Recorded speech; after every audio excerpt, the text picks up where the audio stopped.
Members, it's the appointed time and we have a quorum. I call to order the meeting of the Finance Committee. Today's meeting is scheduled to end at 5:30 p.m. If necessary, I will extend this meeting by at most 15 minutes. I remind members that if you have any direct or indirect pecuniary interests regarding the discussion items today, please, in accordance with Rule 83A of the Rules of Procedure, declare the nature of such interests before you speak. Please also bear in mind Rule 84 of the Rules of Procedure in relation to voting, where you have pecuniary interests in relation to the item. Item 1, FCR 2026-27-8. This item seeks members' approval on the recommendation made by the Public Works Subcommittee on the 22nd of April concerning the proposal in PWSC 2026-27-1, upgrading of 193DR to Category A at an estimated cost of $726.8 million in money of the day prices for modifying and upgrading the Sha Tin Transfer Station. As the PWSC did not recommend a paper for further discussion by the FC and that no joint request from at least 3 members was received for further discussion of this item, the FC will, in accordance with paragraph 3A of the FC procedures, follow the recommendation of the PWSC and will not discuss this paper further. I now put FCR 2026-27 number 8 to vote. Will members in favor please raise their hands? Those against please raise their hands. I think the majority of the members voting are in favor of the proposal. I declare this item approved. Item 2, FCR 2026-27 number 9. This item seeks members' approval to create a commitment to inject $10 billion as equity from the Capital Investment Fund to the Hong Shui Kiu Industry Park Company Limited to support its initial operation and development needs. The development panel had a discussion on this on the 24th of March. Members who'd like to speak, please press the request to speak button.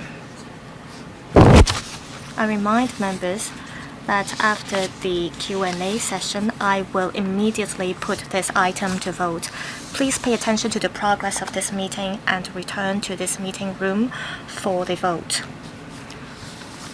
To respond to members' questions, we have the following government officials in attendance.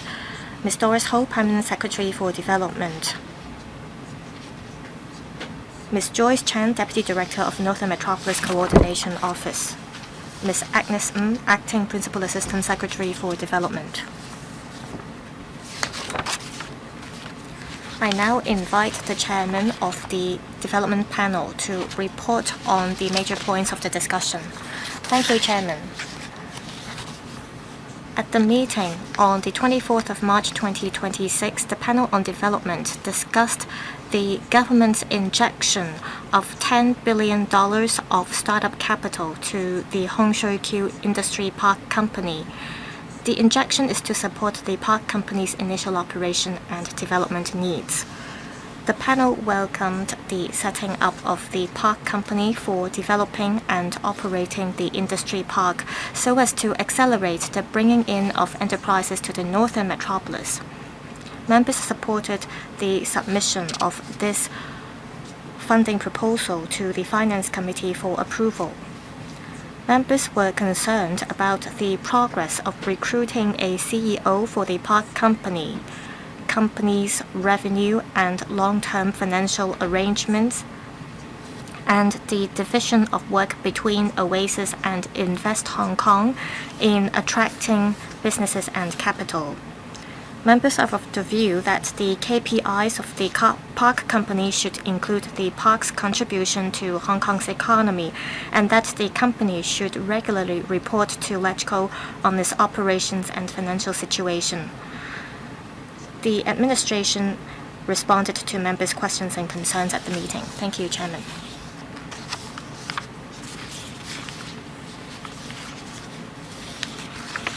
"28 members have asked to speak. I'll first read out the lineup so that members can be prepared for this. I'll read out the names of the members. Ms. Michelle Tang, Dr. Johnny Mr. Robert Lee, Mr. Chang Yong, Mr. Chris Ip, Mr. Albert Chuang, Mr. Yu Ming, Mr. Dominic Lee, Mr. Chen Xiu Hong, Mr. Lam Chun Sing, Professor Michael Ngai, Mr. Chen Pui Leung, Mr. Sunny Tang, Mr. Chao Xiu Chung, Mr. Dennis Leung, Mr. Adrian Ho, Reverend Peter Kun, Ms. Maggie Chen, Mr. Eric Yim, Mr. Yu Chou Fai, Ms. Carmen Khan, Mr. Ronick Chen, Professor Priscilla Leung, Mr. Andrew Lam, Mr. Mark Chong, Ms. Judy Chen, Mr. Holden Chow, and Professor William Wong. 28 members have asked to speak. I'll give each member 4 minutes, including questions and answers. I'll be strict with the time limit because there might be more members lining up to speak. Ms. Michelle Tang, thank you. The government decided to set up the Hong Shui Kiu Industry Park Company, and it is applying for $10 billion as the startup capital for the initial operation of the park company for the first 5 years. This will accelerate the development of the northern metropolis. I think this proposal is understandable. However, money cannot solve everything. What will happen after we have approved this funding? What matters is that whether the government has a concrete proposal to better integrate the market forces as well as the government's efforts. Will there be a PPP model to speed up the integration of education, industry, and talent? This is not a statutory body, but the government is making use of public funds. So what mechanisms will be put in place to monitor this park company, and how will this park company be held accountable?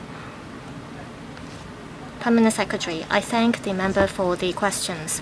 We are going to inject $10 billion to the park company. Indeed, money cannot solve everything, but it does have its functions. We have already granted 23 hectares of sites to the park company, and with the $10 billion of capital, the park company will not have to worry about money at the initial phase. Rather, it will be able to focus on attracting businesses and capital. At the initial phase, the park company may have to build some hardware facilities such as industry buildings. The $10 billion will be able to serve as the startup capital for the company. Members may be worried about whether there are any support measures instead of giving the company money and land. Yes, we have rolled out the preferential policy packages. We may provide tax incentives to enterprises so that they can establish a foothold in the northern metropolis. The park company can also, through its board of directors, provide other concessionary measures such as rental incentives to enterprises that are interested in establishing their operations in the northern metropolis. The member is also concerned whether there will be a monitoring mechanism to oversee the use of the public funds. While this park company is not a government department, the chief executive officer as well as the chairman of the board of directors and members of the board have to be appointed upon the approval of the chief executive. Last Friday, we announced the composition of the board of directors.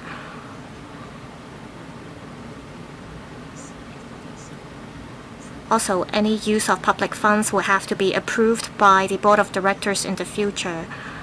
Apart from non-official members, there are also official members, including 5 directors of bureaus sitting on the board.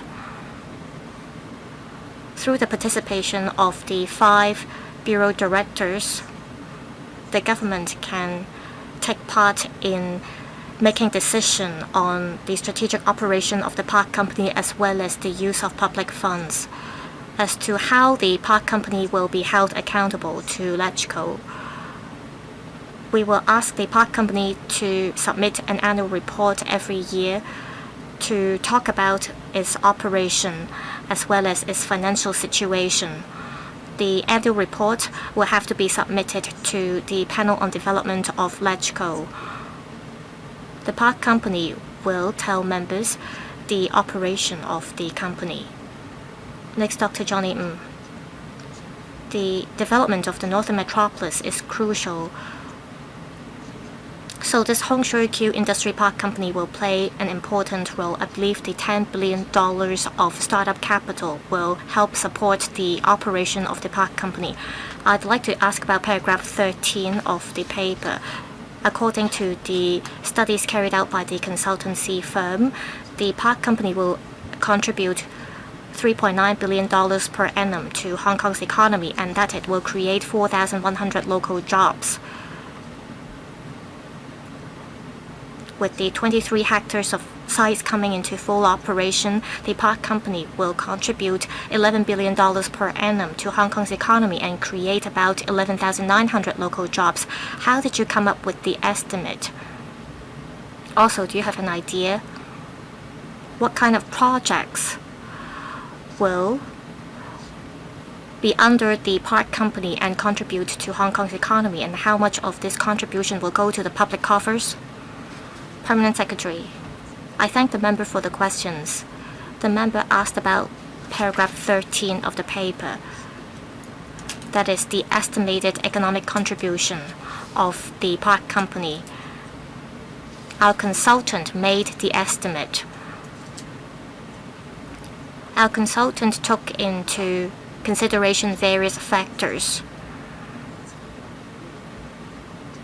After the full operation of the 23 hectare sites, there will be production on the sites and it will contribute to our economy.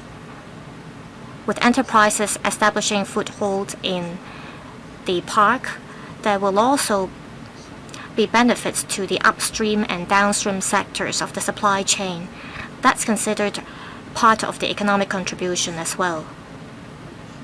There will also be rental income of the park company from the enterprises in the park. The enterprises will spend money in Hong Kong and they will therefore contribute to Hong Kong's economy as well. So there will be economic contribution from not just the enterprises. Instead, there will also be a multiplier effect, and we have taken that into consideration when we come up with the estimate. The member is concerned how we came up with the estimate. The consultancy firm looked at the potential industries that will join the park.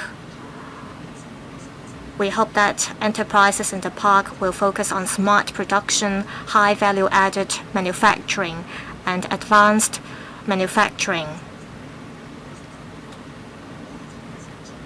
So we have taken into consideration the floor space to be generated from the 23 hectare sites, the number of enterprises that will benefit from the sites, and the number of jobs that will be created. Do you have an estimate on how much tax revenue you will gain?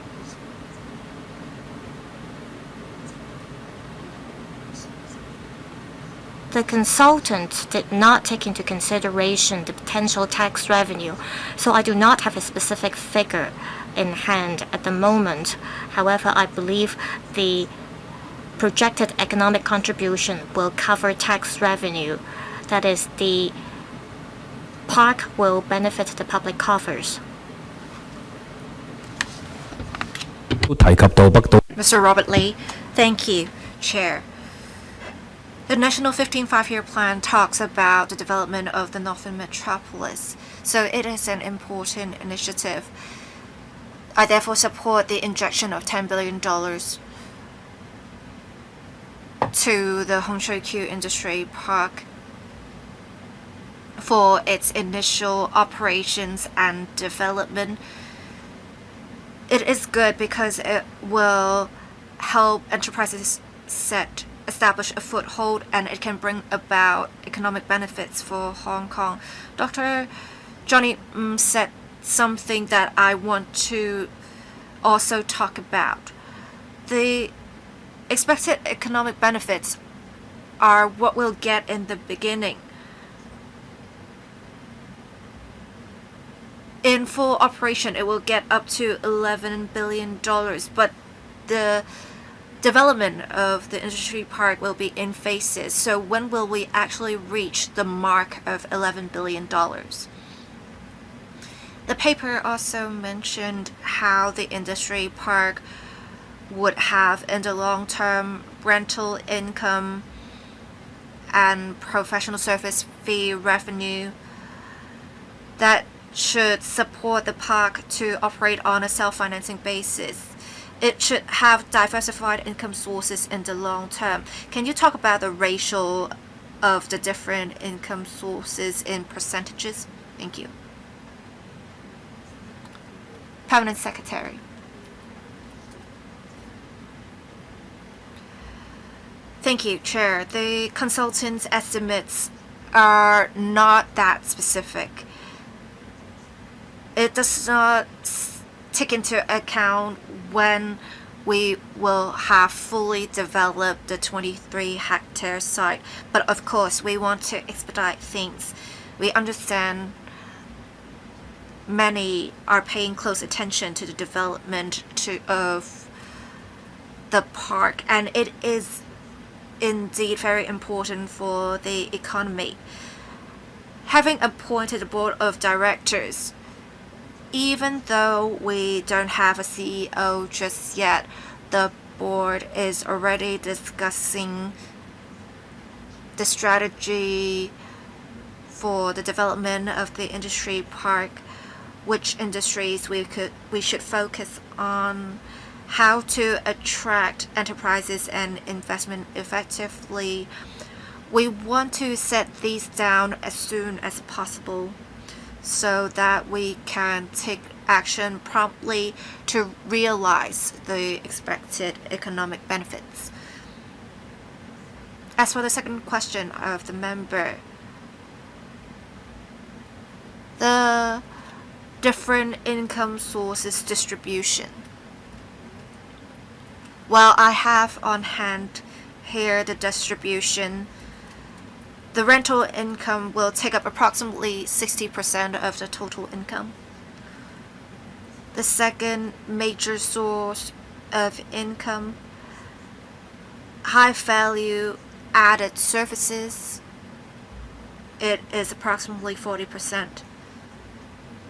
If I have the time, I want to say in particular the industry park company shouldn't just be renting out spaces for income. It should provide ancillary services for enterprises, just as what we said in the paper: certification and testing services, logistics services, publicity, financing.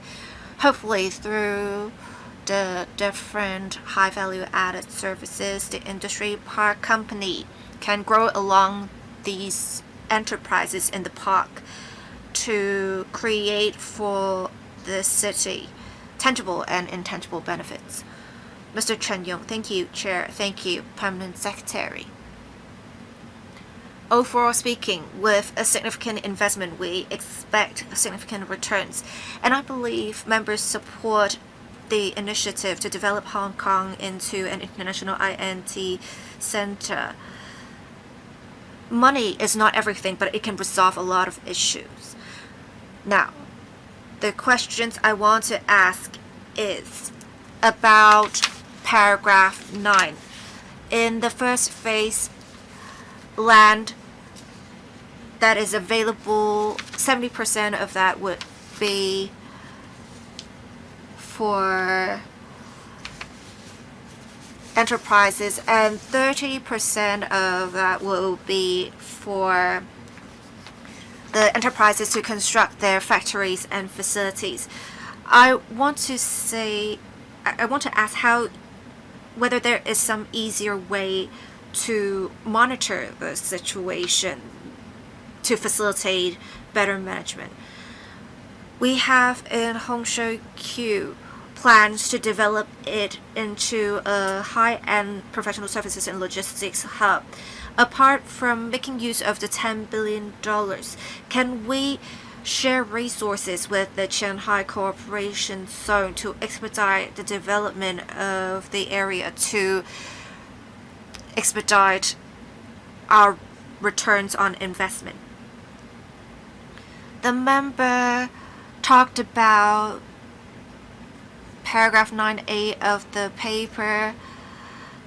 The estimated expenditure of $8.8 billion covering the design and construction of topside industry facilities. Let me explain the distribution. For the $10 billion, $8.8 billion would be on industry facilities, $800 million would be for high value added support services, $400 million would be for operating expenses. But these are just our estimates at this stage. For the $8.8 billion figure, we expect the industry park company to have initially some industry facilities to recruit enterprises. But in future, for some enterprises, they don't need the facilities. They want to fund their own development. We welcome that. And like Mr. Chen said, private companies may work faster than we do. And they know better what they need for industry facilities. And that would really work for us. In future, we will liaise with enterprises to see if they are interested in constructing their own facilities. As for the member's second question, how we relate to the Shanghai Cooperation Zone in future. I would like to thank you, member, for the kind reminder. When the industry park company commences operations, we expect to be in close liaison with Shanghai. This will be our gateway into the mainland. We, of course, want to achieve complementary development with our development in Hongshui-Q and Shanghai. And the CEO, when the park company is in operation, will make sure to be in close communication with the Shanghai side. Mr. Chris Ip, thank you, Chair. I very much support the injection of $10 billion into the park company, but I want to ask about the cost effectiveness in terms of industry positioning. In future, we may have some high value added or smart companies setting up operations in the industry park. Will the functions of this park duplicate with those of other technological parks? If there is duplication, will it reduce the cost effectiveness of the investment? My second question is also about positioning. We have $8 billion reserved for construction of facilities, but it would also include hardware and software facilities. I want to ask what specifically the $8 million is for, and how we can make sure to meet demands of enterprises and industries to support development needs. I want to ask more about what the $800 million is for in terms of hardware and software equipment. Permanent Secretary, I believe the member is talking about how we have an industry park company in Hongshui-Q. We would also have industrial chain companies in other new development areas. With the different companies, what their respective positioning is. I would say this: for the loop, enterprises will focus on frontier research and development and technology, and they strive to realize some R&D outcomes and commercialize them. And for the Sha Tin monopole, that is space for additional space for the loop. It is basically supporting the loop. We believe it has potential to have mass production facilities. As for Hongshui-Q Park, we won't necessarily focus on research and development. We want to have smart automated production, for example, for pharmaceuticals. Even though the park company has yet to be in operation, we had many enterprises get in touch with OACs and Invest Hong Kong, expressing interest to settle in Hongshui-Q Industry Park. We have seen some pharmaceutical enterprises, food processing enterprises, as well as commodity traders looking to set up delivery facilities. So we see not necessarily enterprises who are engaging in research and development interested in setting up operations in Hongshui-Q. They want to come here for the brand of Hong Kong, basically. So we want to focus on smart production for Hongshui-Q. So there is some sort of division of work between the three parks. As for the $800 million, I want to say for high value added support services, like I said earlier, we don't want the park company to just be renting out spaces to enterprises. In order to have support services sold to enterprises, we want to make sure we provide different kinds of support services, testing, compliance, etc., to help the enterprises. Mr. Albert Trong, thank you, Chair. I support the $10 billion injection into the park company. I also support the use of provision of land as a form of capital contribution to attract more enterprises to the Northern Metropolis. I have two questions. So we will have phased development of the 23-hectare land. 2/3 of that is 5.3 hectares, will be developed by the government. So that is basically 3.5 plot in plot ratio. And later on, we will have 15 hectares of land. So 2/3 of the land will be developed by the government. Then it would mean, with the plot ratio being 3.5, you would need $16.5 billion. So I think it will take long for you to have a break even for the $8.8 billion. You said you expect the park company to operate on a self-financing basis. With the $8.8 billion used up in the first stage, with rental income and financing from the bank, would there be enough for second phase development without funding injection? My second question is also about the $8.8 billion. It is for the development of 5.3 hectares, so that is 180,000 square meters, approximately 2 million square feet. So per square foot, it's $4,400.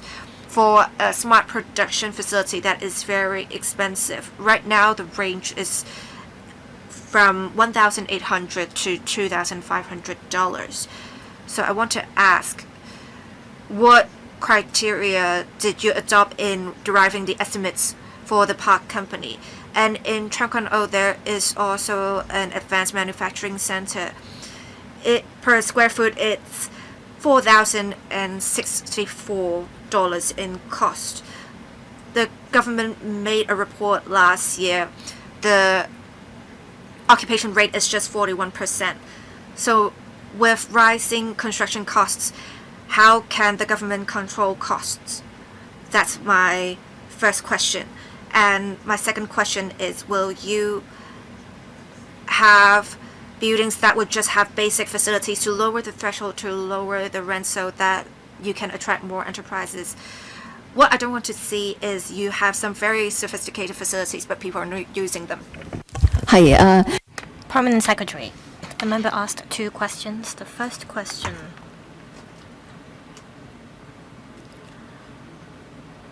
we are asking for $10 billion, and how will we deal with the 8 hectares and the 15 hectares of sites? Do we have to come back to LegCo for further funding approval? Well, our expectation is that the financing model of the park company should look like this. For the initial phase, the park company will operate without income or revenue, so they'll need capital injection and land from the government. In the medium and long term, we hope the park company will be able to make use of market capital and adopt a public-private partnership model. In other words, we hope the park company will rely less on the government's capital injection. The board of directors have already been set up, and the park company has already started operating. One focus of the park company will be on how to make good use of the $10 billion of startup capital. In the long run, they'll have to make sure self-sustainability. They'll have to introduce and attract market capital and adopt public-private partnership models. We hope the future CEO of the park company will be able to come up with a work plan. Second, in relation to the $8.8 billion, if you divide it by the floor space, each square foot costs about $4,400. When the consultant came up with the estimate for us, they expected that the park could be used for warehouses, for example, and they looked at the construction costs based on the potential uses of the site. You mentioned the Advanced Manufacturing Center in Cheung Kwan O.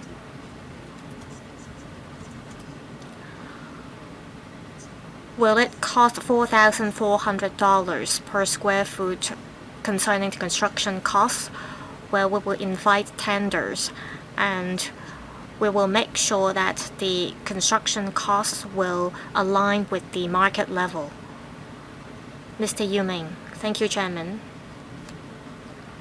The Hong Shui Kiu Industry Park is located on a prime site, and the Hong Shui Kiu Park will be an important section of the Northern Metropolis, so I support this funding proposal. Just now, the administration said the park company will make use of market capital instead of relying on this $10 billion of startup capital. In the long run, will the government come up with KPIs on how the park company will raise funds, and will the CEO formulate a clear plan and report the plan to the public to make sure that the $10 billion will be used effectively? Also, resources will be needed to adjust the park company's operation. How can the government ensure that high value-added enterprises will establish footholds in the park so that you can achieve your goals? If there are cost overruns or if there are delays in terms of the bringing in of enterprises, how will the government deal with the situation? Permanent Secretary, the member asked about the KPIs, that is key performance indicators. Our view is that the park company as well as the CEO of the company will have to set their own KPIs in the future. There are many different kinds of KPIs. To give you some examples, by when the park company will be able to attract enterprises to the sites, and how much floor space will the enterprises take up? The financial situation of the park company. These can all be regarded as KPIs. We can set a goal on when the park company can achieve break-even. The board of directors and the CEO of the park company will have a discussion on this in the future. The second question from the member is about how we can attract high value-added enterprises to the park and how we'll be able to control costs. In the initial phase, we expect that with the 23 hectares of land given to the park company, if this funding proposal is passed today, we hope the park company can make good use of the land resources as well as the startup capital to ensure smooth operation of the park. So first off, we'll have to formulate a development direction for the park. We have to decide what kind of enterprises we want to bring into the park. With a clear direction, the future CEO and the team can proactively reach out to enterprises in Southeast Asia.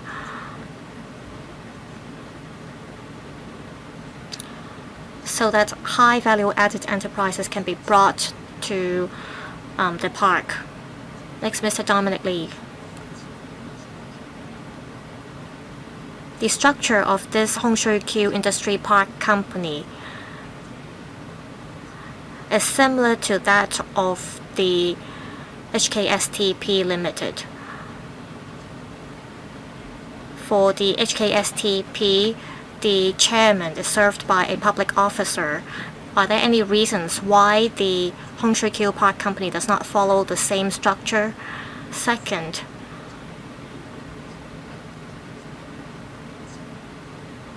the premises to be built by the government may not meet the requirements of the enterprises. Will you instead grant vacant sites to the enterprises so that they can decide how to use the site? And what will be the distribution of land for public and private uses? Permanent Secretary, the first question is about the non-official directors of the park company, and the second question, and that the HKSTP is served by a public officer, while the chairman of the board of directors is served by a non-official member. As I said, 5 directors of bureaus will sit on the board, and they will serve as official members of the board. The 5 directors can work together to bring their perspectives to the board of directors. We've decided to appoint a non-official member to serve as the chairman of the board because we hope the industry park can dovetail with the market. We hope to leverage the rich experience of the chairman in the business and in industrial sectors. We want to leverage his expertise and network so that he could give a good positioning to the park company. We hope that through his network, we can come up with a work plan for the park company and decide what kind of enterprises we should attract to the industry park. We hope to leverage his expertise as well as his knowledge of the market. We believe that with someone with rich experience in the market to lead the board, it will be very beneficial to the park company. Your other question concerns the distribution of land. How much land will be reserved for the park company and how much land will be reserved for topside facilities for enterprises? Well, we adopt an open mind in this regard. We believe that in the initial phase, the park company will need its own facilities to attract enterprises without the financial capabilities to build their own factories. For these enterprises with high potential but without the financial capabilities, we need to incentivize them to come to the industry park.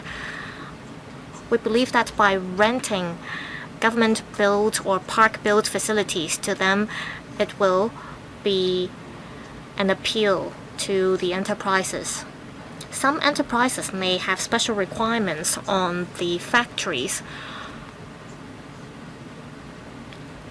So in future, when we design the factories, we will take into consideration the different needs of enterprises. We'll adopt a simple design so that it could be used for multiple purposes.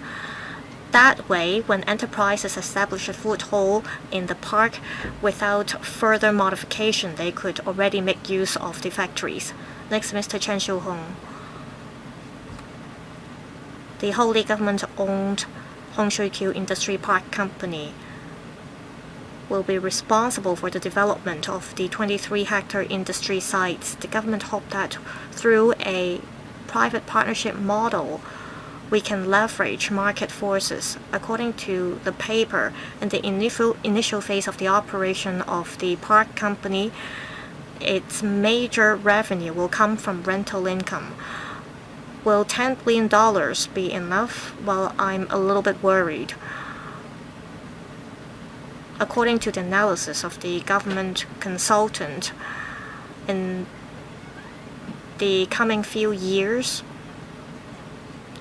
it is believed that $10 billion will be enough for the operation of the park company. If $10 billion end up not being enough, they will have to report to LegCo. Why? We hope that through a multiplier effect, we'll be able to adopt a public-private partnership model and that we can leverage market forces to bring economic benefits to Hong Kong. I have 3 sets of questions. First,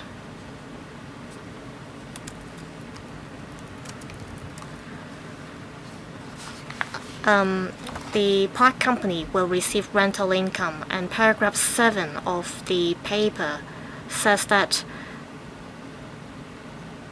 the park company may consider forming joint ventures with enterprises to co-develop and co-invest in individual projects through approaches such as equity shareholding or provision of land as a form of capital contribution. And when selecting enterprises, the park company will take into consideration the investment to be made by the enterprises, the potential tax revenue, and the jobs to be created by the enterprises. My question is,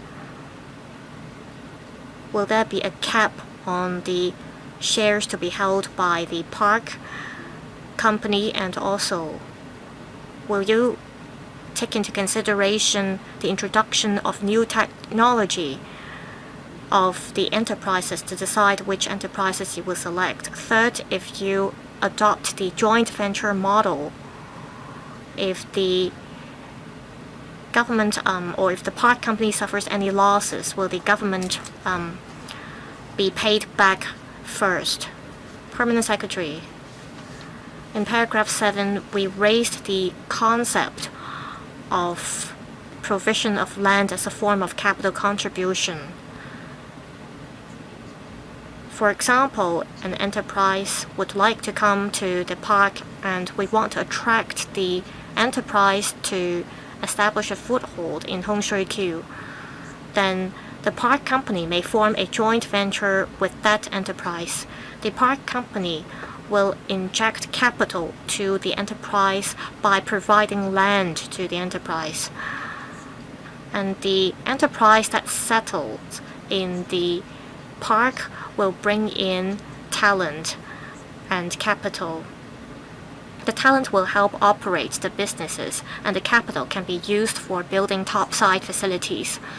If in future this enterprise makes a profit, then the park company as a shareholder can have a split of the dividends. And if the enterprises makes a profit, it will also bring about tax revenue as well as job opportunities. All these are considered as economic benefits. Mr. Chen Shu-hong raised a very good question. If in the future we really adopt this joint venture model, we'll have to safeguard the interests of the park company, especially if the park company decides to provide land to the enterprises as a form of capital contribution. As to whether there will be a cap on the amount of shares to be held by the park company, and if the enterprises fail to make a profit, how will the park company deal with the situation? We will finalize the details at a later stage, but for now, we have this idea to attract enterprises with great potential to establish a foothold in the industry park through various approaches. So I agree that we have to think clearly about how we can safeguard the interests of the park company. Chair, if I may add a point very quickly. There are many ways the government can use to attract enterprises to set up operations in industry park. We don't necessarily have to make use of provision of land as a form of capital contribution. We have funds, we have different investment vehicles in Hong Kong. If industry park company becomes a shareholder of an enterprise, it can really get complex in terms of operations. Thank you, Chair. Mr. Lam Chen Sing. Thank you, Chair. The proposal is about an injection of $10 billion. The government said earlier another injection will not be made that easily in future. I understand the park company is not expected to be greatly profitable. It is to provide services to advanced manufacturing enterprises, but we of course expect it to operate on a self-financing basis. For the $10 billion, $400 million is for the daily operations of the company in the first 5 years. But I expect every year $200 million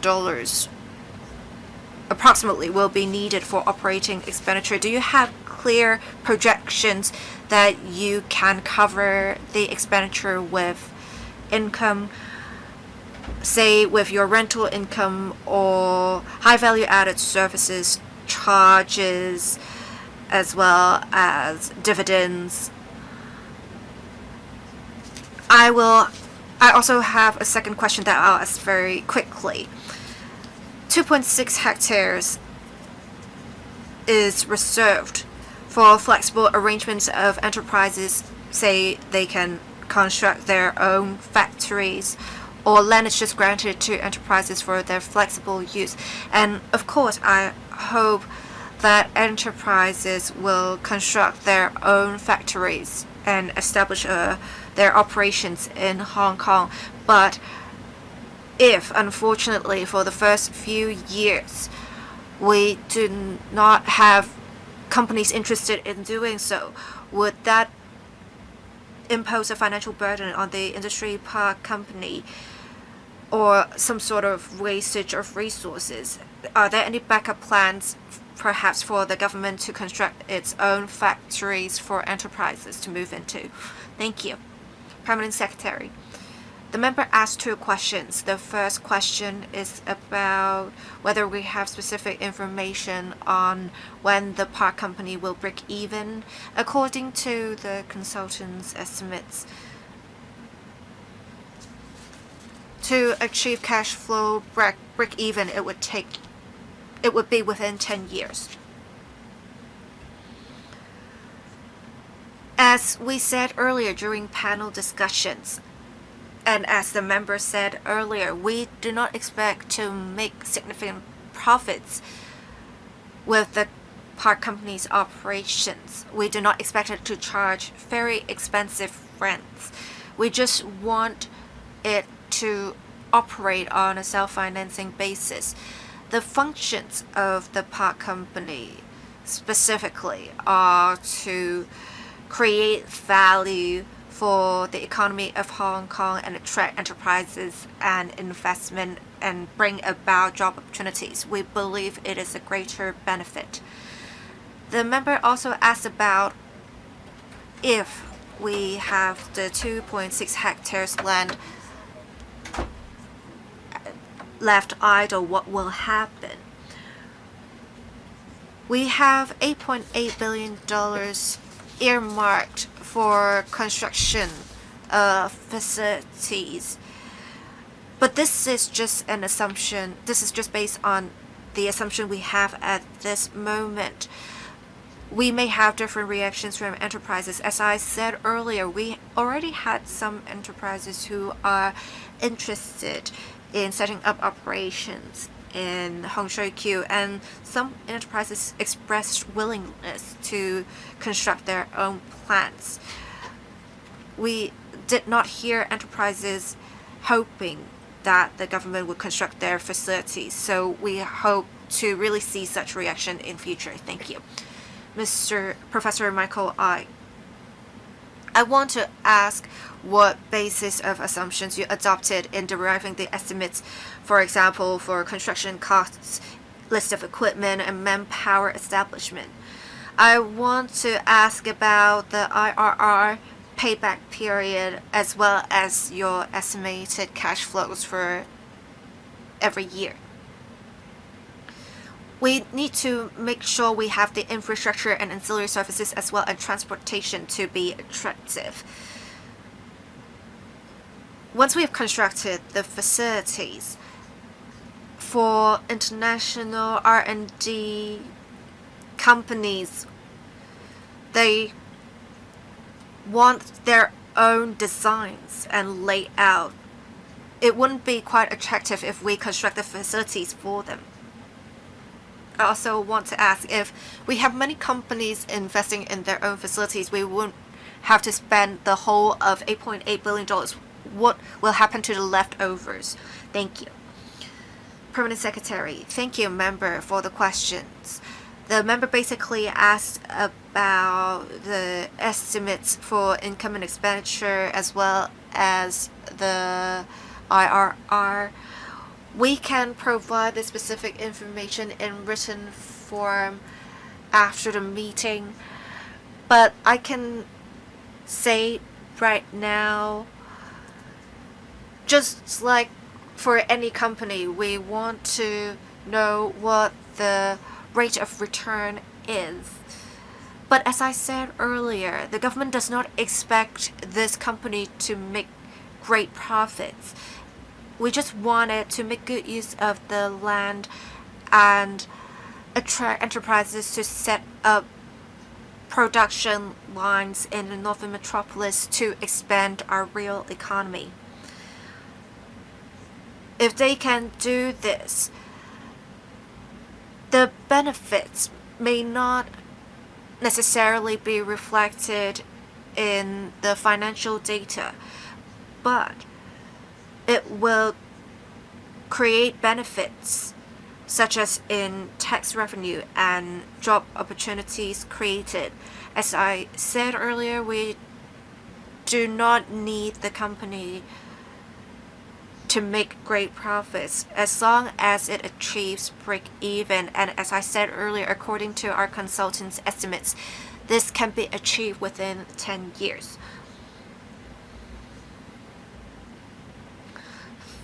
And if we think about it, for the industry park company or the company in the Loop or Science Park, these companies are not to make significant profits. We just expect them to promote development of technology. We will not construct many industry facilities in the beginning. We just have to explain to members at this moment what we plan to do with the money.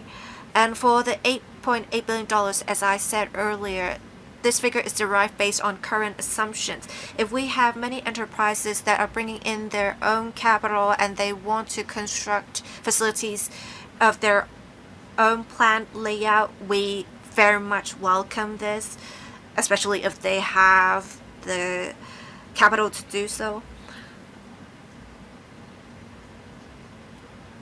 And if enterprises want to construct their own industry buildings, rather than have the park company support infrastructural development, we would rather have the park company help enterprises expand their operations in future. Thank you, Mr. Chen Puilan. Thank you, Chair.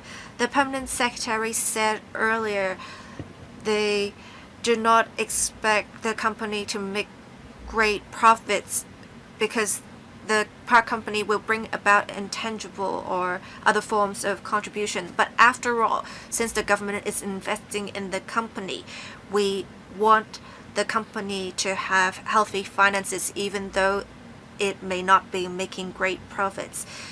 We want to make sure it can operate on a self-financing basis, otherwise we would have to continuously make fund injections. It can really be a black hole. Does the consultant say how much is needed to achieve break even? What is the figure? What is its ratio compared to the annual operating expenditure? We expect perhaps 5 years later the park company will need another funding injection because the payback period is approximately 10 years. 5 years later, how much will the deficit be? How much in funding injection will we have to make in future? Thank you. Permanent Secretary. Thank you. We said earlier the consultant's estimates are that we can achieve break-even for operating expenditure in 10 years. The assumption is made on the 10 billion figure we have here. In terms of future development, if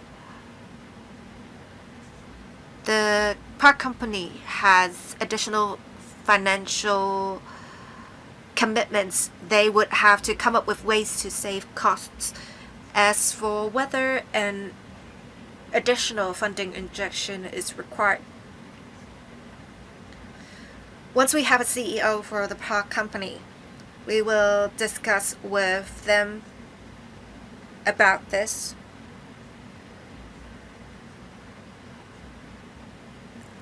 Now, for the $10 billion we have, it would be used for example, the development of the first phase. As for the 15 hectares of land left over, we want to make sure to introduce market capital. Say, if, like we said earlier, if enterprises can build their own facilities, they do not need topside industry facilities constructed by the park company. That would be ideal. And if we can introduce more market capital, we believe the park company can operate on a self-financing basis. It does not have to rely on funding injections from the government. Mr. Sunny Tan, let me declare I will be a director of the park company after June. I have a question. Mr. Albert Chuang asked about how $8.8 billion will be used for 185,500 square meters of facilities for the construction of such, and it would approximately $4,700 per square foot. And for the advanced manufacturing center, it costs in total $4.75 billion, and the contract in 2019 for the construction costs, it's just $4,300 in cost. If we take into account inflation as well as surveyors, PM related service costs, I am a little concerned that the $8.8 billion won't be enough. And the figure is huge. If you have fluctuations, we can have a difference of hundreds of millions of dollars. We may have to use the $400 million earmarked for operating expenses. I'm worried about this. My second concern is for the 5 years of operating expenditure of Industry Park Company, it is quite a small amount comparatively. You expect it to have rental income, but then we need more manpower for management. Will that be enough? 多謝 Permanent Secretary. I thank Mr. Sunny Tan for accepting the appointment so that he will work with us to ensure the smooth operation of the park company. Mr. Tan's first question is about whether $8.8 billion would be enough for building the facilities. The consultant, based on some very basic facts to come up with the estimate, we assumed that the facilities to be built could be used for manufacturing and for warehousing. Apart from these basic building services, we will only do plastering as well as painting. No sophisticated retrofitting works will be carried out. I've consulted the Works Department of the Development Bureau, and they're of the view that this estimated budget is reasonable.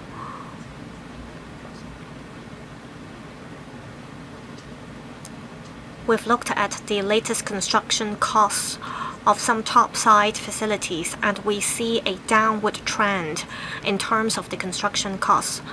And as you know, we are drafting a dedicated legislation for the development of the Northern Metropolis. We're going to relax some restrictions there. We hope to be able to make use of innovative construction methods so as to help contain construction costs. We'll also streamline the procedure for applying the noise permit. And that would give flexibility if we are to carry out construction works in the evening.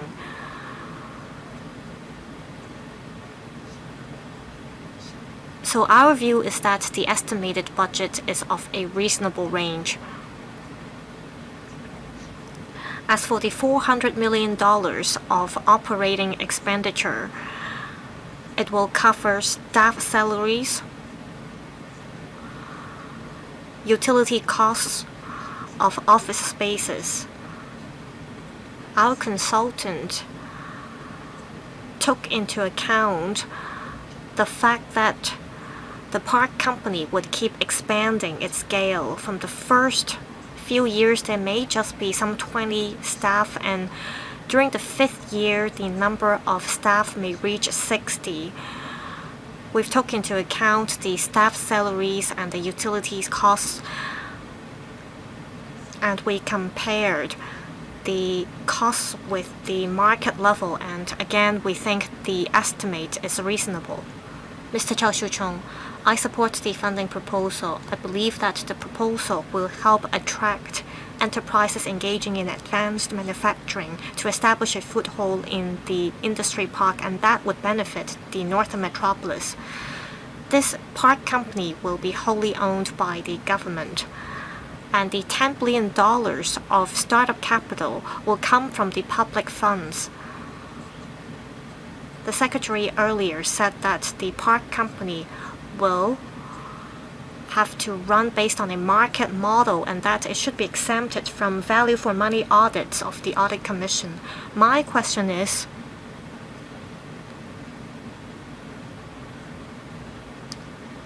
will enterprises to be set up under the dedicated legislation for the Northern Metropolis and other companies to be set up in the industry park, will they all be exempted from the value for money audits? Second question. As said by the Permanent Secretary, the park company will report regularly to LegCo about its operation as well as financial situations and whether they meet the KPIs.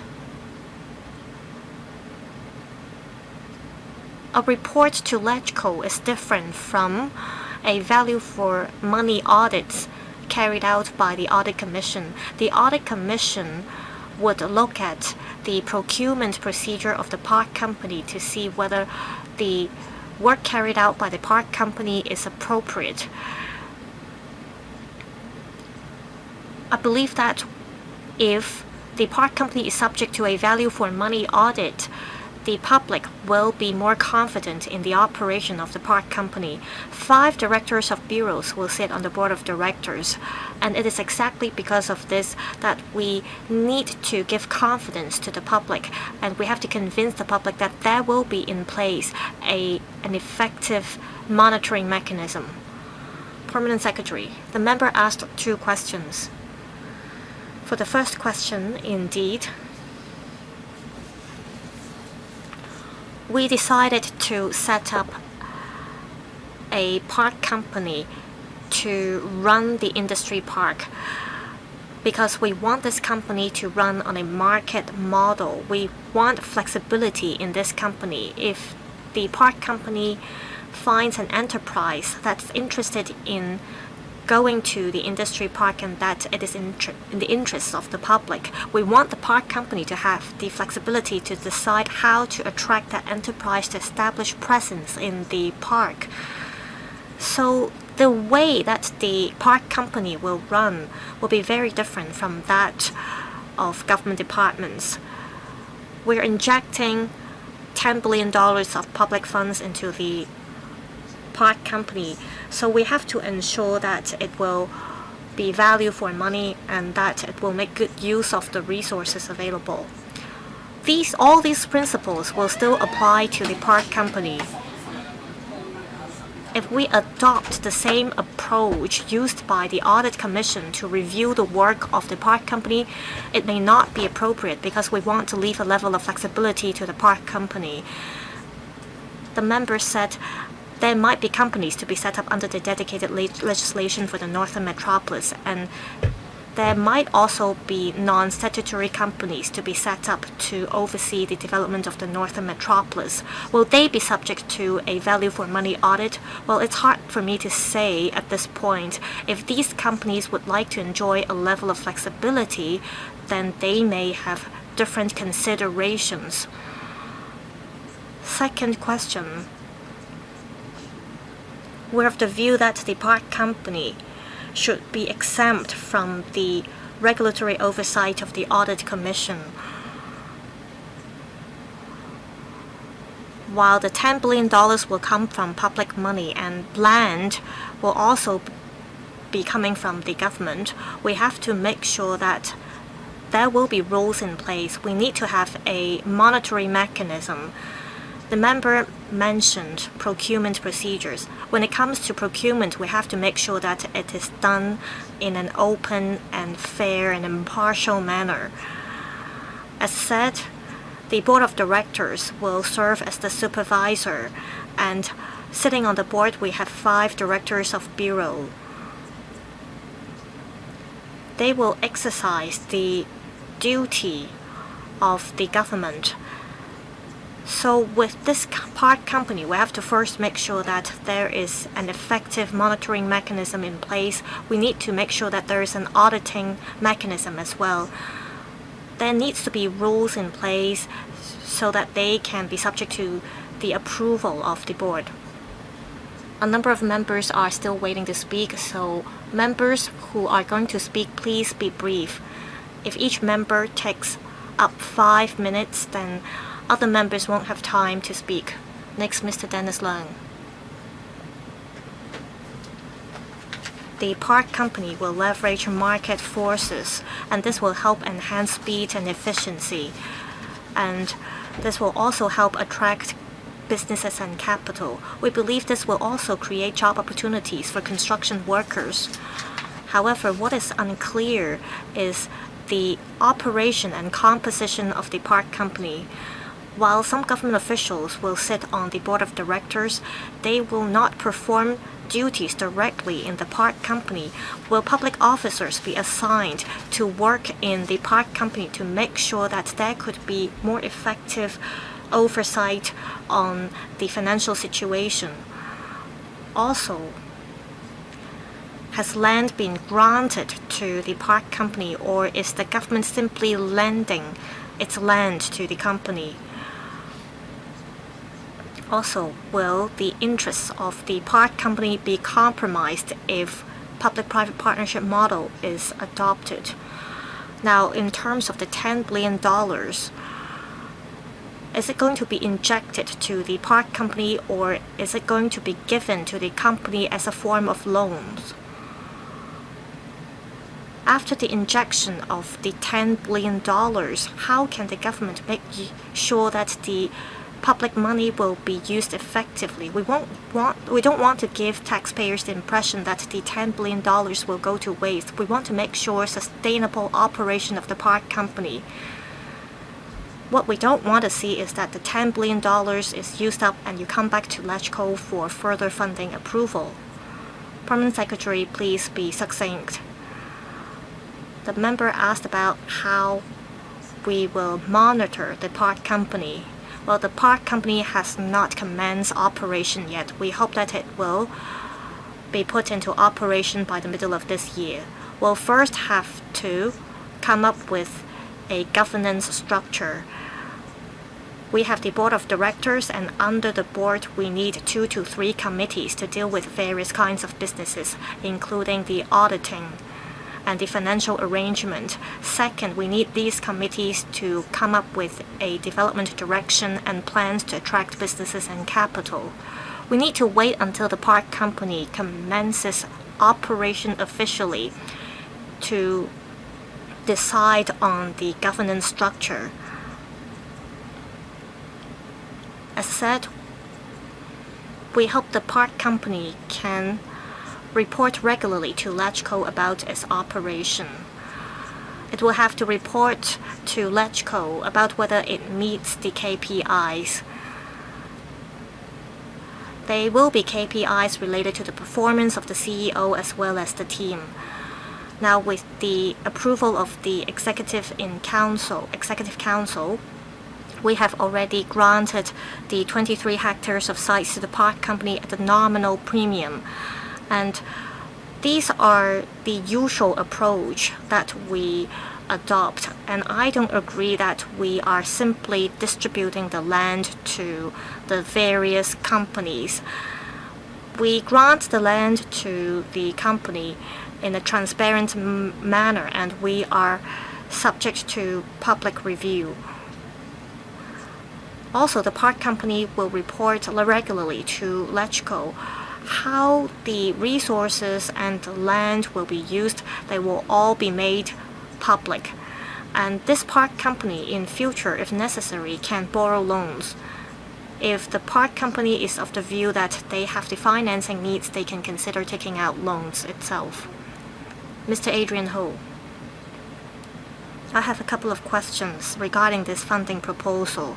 If in the initial phase an insufficient number of enterprises are attracted to the park, how will the park company contain costs?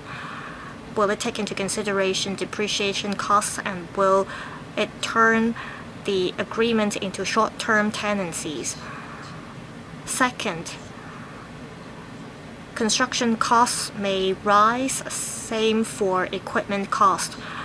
Is there a backup plan, and how many contingency costs will be set aside? If there are cost overruns, will the park company bear the cost themselves, or will it apply for further capital injection from the government?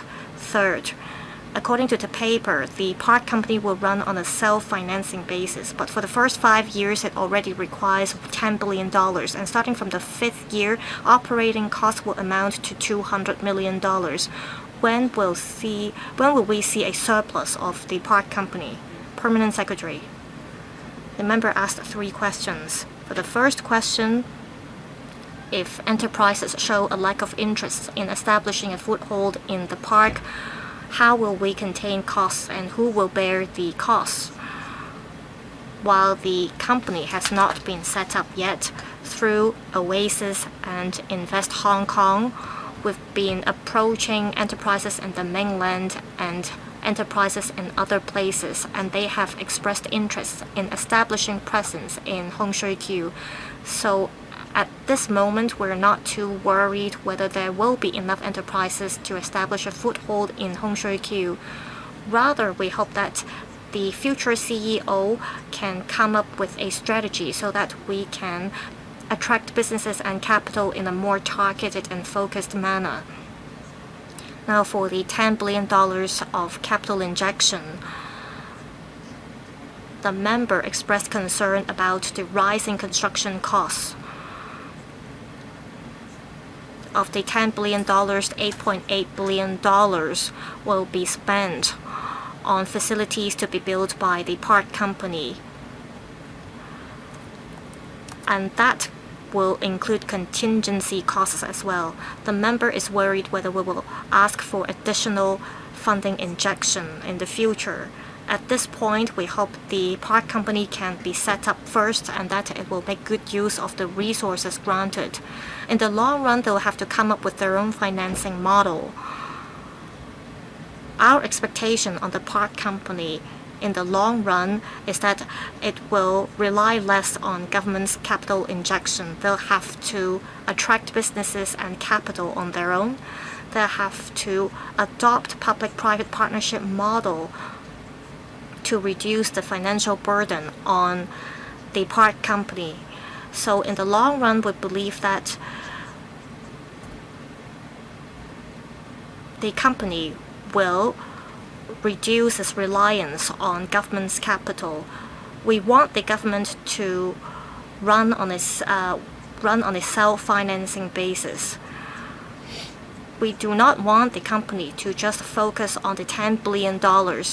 We will not give the opportunity for the park company to ask for another round of $10 billion of capital injection. As said, we expect them to attract capital on their own. On self-sustainability, we hope that within 10 years' time, they'll be able to achieve that. Ms. Maggie Chen. Thank you, Chair. I have a question on the paper. It says for the first phase development, it will bring about $3.9 billion in economic contribution every year and 4,100 job opportunities. But I do not see specific figures on the occupancy rate or other forms of data. Will we test out different scenarios such as 30% or 70% occupancy rate, the specific cash flows and IRR, and what is a reasonable range for a ratio of debt? In the $10 million, $8.8 billion will be used for construction of facilities, $800 million for hard-end software equipment, $400 million for operating expenses. So we have the $10 billion earmarked for specific uses. Will the park company have the power to allocate the funds in a flexible manner? Can they allocate funds, say, from the $8.8 billion to pay operating expenses and then make a report to the council after the fact? In terms of internal monitoring, I believe there will be other committees under the board. We already have some systematic arrangements for conflicts of interest and declaration of interests. Thank you. Permanent Secretary. The member asked 3 questions. The first question is for us to test out different scenarios and derive relevant figures. With the park company commencing its operations in the middle of this year, they need to do the different tests, essentially stress tests, to see in different scenarios what will happen, say when the economic condition is not that favorable or when it is more favorable. We will discuss with the park company the issue. The second question of the member is the distribution of the allocation of the $10 billion. But this is just an assumption. These are just estimates. We expect these uses, and we will definitely have operating expenses and high value added support services to be provided by the park company.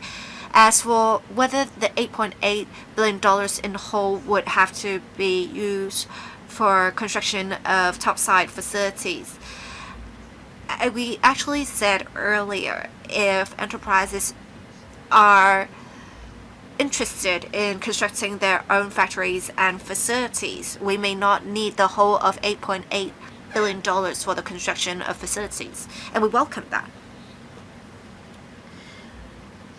The member asked in future if the park company plans to allocate the funds in a different manner, whether they will need to come back to the Legislative Council for approval. In paragraph 17, we actually said we would offer the park company some flexibility, and the decision or the oversight is to be undertaken by the board of directors. As for conflict of interest, we do have arrangements in place. We ask board directors to register their declarations of interests, and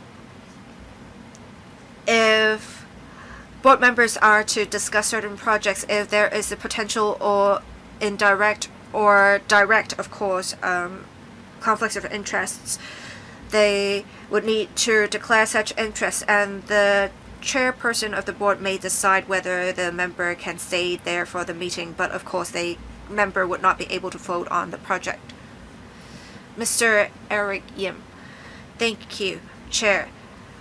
We will make an injection of $10 billion into the park company to take an industry-led approach in boosting the local economy. I support this. I have two questions about the park company. It is very important to have good plans for industrial development. I think you should have consultant do some planning for the park company. Will the plans have to be approved by professional officers of the government before allocating funding? What I'm worried is consultants often cost much, but the plans they make, if they can't satisfy the future development needs of the park company, it would not be useful. In paragraph 9, it talks about the park company providing high value added support services, and $800 million is earmarked to procure the necessary hardware and software equipment. So with this, does it mean there will be different teams or subsidiaries under the park company to provide the different services? If that is the case, will you guarantee the quality of services provided? Or will you let some enterprises to provide the services for you? Thank you. Permanent Secretary. The member asked two questions, and they are very much valid. After the establishment of the park company, an important part of the work of the park company is to do good industrial planning. The industry park should focus on specific industries, but what the industries are, we need to really carefully consider that. As for whether we'll need consultants to provide support in this regard, we will need to discuss this further with the park company. We did collect some information before. As said earlier, we had some enterprises express interest in setting up operations in the park. They got in touch with us, so that can be a starting point. We will also review the industrial positioning of Hongshui Q. Hongshui Q is to facilitate high-end manufacturing. We also need to have regard to what is happening in Shanghai. The government's officers can provide information to the board to facilitate its discussions. And if that is not enough, perhaps we'll think about whether we will need to, for example, engage consultants. As for the industries, we have already determined the direction, whether we'll need further approvals of other committees. We don't think so, because we already have 5 secretaries on the board. They already represent different industries. At least they have the knowledge to play a gatekeeper role. As for the $800 million for high value added support services, well, the enterprises can take advantage of such services, but then if they want to engage services outside the park, they may do so. Mr. Andrew Yao, thank you. Chair, I would like to thank the Permanent Secretary as well. I support the funding injection. We want to attract enterprises and capital, and I think we do need to be flexible. I want to share with you my experience. I have worked on industrial development in the mainland and overseas, and I've operated industry parks as well as industry park funds. I believe it is very important to make sure we have a seed fund. We need to have people investing, and if we provide incentives, more companies are willing to join. To be honest, companies will not join on their own normally. As for my second question, we have a university town in Hongshui-Q. It is 9 hectares. Now, we have other parks being quite successful because we have both graduates and alumni staying in institutions to develop their own businesses. So will we be able to provide some sort of support? Permanent Secretary, thank you, member, for the comments. We do thank member for making a suggestion on how to make good use of the $10 billion. We will definitely refer to the member's suggestion in due course. As for University Town in Hongshui-Q, it's 9 hectares. Of course, we want additional space, and we do think the industry park can have some sort of synergy with the University Town in Hongshui-Q, because we did see how in the mainland, in some university towns, enterprises work well with universities. Universities can develop concepts through research and development, and enterprises can commercialize the R&D outcomes. We hope in future the park company can work with the university town and have some sort of synergy, and they should have some concrete measures. Thank you. Ms. Kamen Khan. Thank you, Chair. I want to ask the Bureau's representatives, with the $10 billion funding injection, what perspectives they are taking. From what I heard, there are some financial analyses involving the park company, but we do not have such analyses on hand. I believe the administration doesn't the representatives don't either, so they can't really answer questions on when we'll have cash flows. All we know basically is that the site is 23 hectares in size, and we will need $10 billion in initial capital. We only talked about the park in its first 5 years of operation, which is why many members asked about what would happen in future. Will we need to borrow more money? Will the government need to lend money on guarantee, and the administration has been working hard to convince us, because there are 5 secretaries on the board. They are ex-official members. They will have good controls, and I understand in the control mechanism, no fewer than 1 official must be supporting the relevant proposals for the proposals to pass. Can you instill confidence in us? I expect the reports to be made more frequently. I think annual reports is not enough for transparency purposes. 都明白 Permanent Secretary, we understand members would like more statistics and figures for reference. We tried our best to include the figures in our paper. However, I must say that at this point, the park company has not been set up yet. The consultant does not have an idea what the development strategies of the park company would be.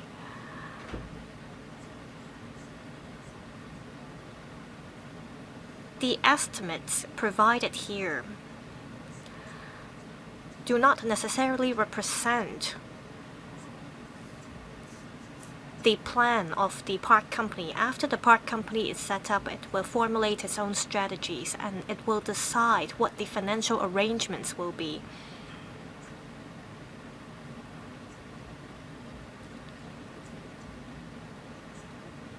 The accounts that we present to members will be closer to reality.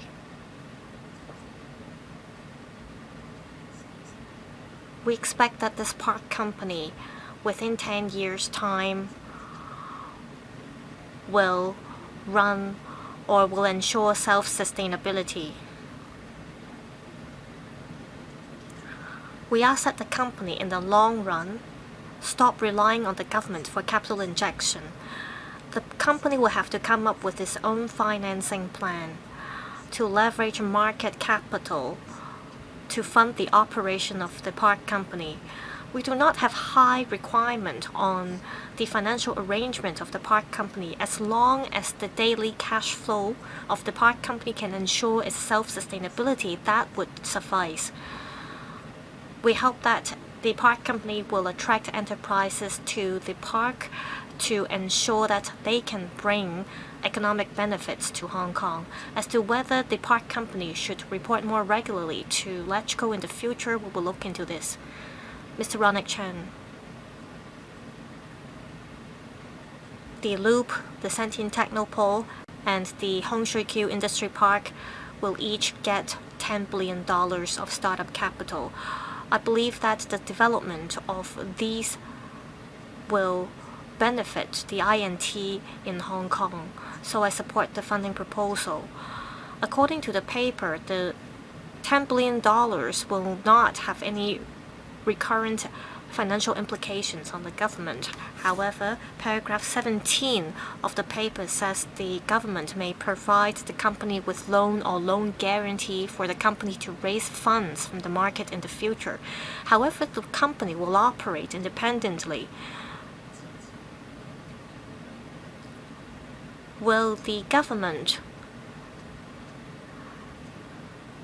make sure that there will be a good interest rate for the company so that it won't have to provide loan or loan guarantees all the time? Also, there were subsidies and incentives provided by the government that caused losses to state enterprises. Now that land is granted to the park company at a nominal premium, I want to know if the government will learn from our country's practice and come up with a cap on the amount of subsidies to be provided by the government, so as to make sure that the government will not provide repeated bailouts to the park company, which may result in a waste of public funds. Permanent Secretary. the member asked whether we would issue a support circular. It's called comfort letter to support the park company to take out loans. Well, as far as I understand, loan guarantee comes in various forms. It could be in the form of a letter issued by the government. As to the form, we'll decide on it at a later stage. The second question is whether we will set a cap on the cost of attracting capital and businesses. Will we draw a line on the amount of subsidies to be provided to the park company? Well, I understand that the member comes from a financial management perspective. We will reflect this comment to the relevant parties. We should have a bottom line in terms of how much money should be spent on attracting businesses and capital. We have to decide whether the enterprises we attract can bring real economic benefits to Hong Kong. The member suggested that we set a bottom line, and we will discuss this with the board. Next, Mr. Andrew Lam.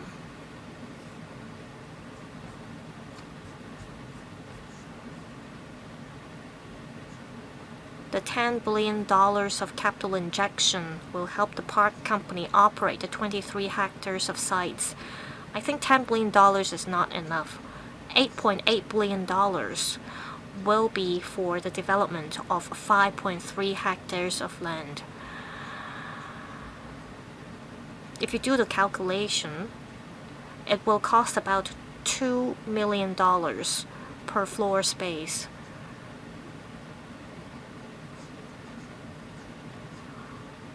As said by the Permanent Secretary, the government will wait until the park company is actually set up to decide on the actual plan. That is, will the floor space be built? We aren't sure. How the $8.8 billion will be used will depend on the future plan of the park company.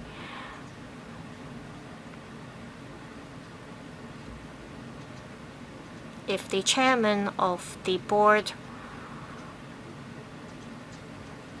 does a good job, then we can actually end up saving the $8.8 billion of cost.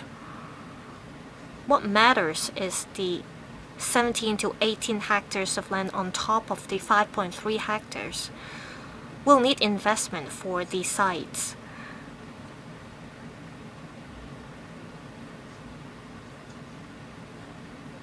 Even with zero land premium, the construction costs are still very high.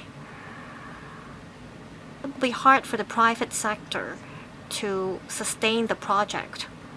My question is, you have granted 23 hectares of sites to the park company at a nominal rate. Will the park company set aside part of the sites to its subsidiaries? And will the subsidiary own the title of the land?